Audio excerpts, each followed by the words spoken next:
حزب الحرية والعدالة بيقدم نموذج متكامل لبناء الدولة من ناحية التنمية، من ناحية الاقتصاد، من ناحية السياسة، ومن ناحية القيم والأخلاق والدين.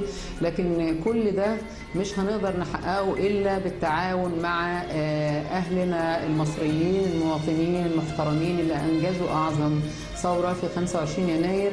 فواجب كل منا ان احنا ننزل ونشارك في العملية الانتخابية، نختار كل اللي احنا عايزينه. لكن في النهاية المشاركة هي بتبني الإنسان المصري من جديد. فالمشاركة مهمة جدا، وعلى حجم المشاركة دي هنقدر نقول نحقق البرامج دي ولا لا، وعلى حجم المشاركة وفعالياتها هنقدر نقدم صورة محترمة للعالم. كما أبهرنا العالم بثورتنا هنبهر العالم بانتخاباتنا الجديدة اللي إن شاء الله هتبقى منظمة، إن شاء الله هتكون فيها أمن احنا مشاركين فيه إن شاء الله. اللجان الشعبية اللي كانت موجودة والجميلة أثناء الثورة ترجع تاني، مع الشرطة مع الجيش مع كل الجيوش من المواطنين الشرفاء اللي هينزلوا يطلبوا أصواتهم. وبكده هندي فرصة للي احنا انتخبناهم انهم يحققوا البرامج المثلى ليهم، وهو ده اللي احنا بنأمل بيه من الناخب المصري الكريم.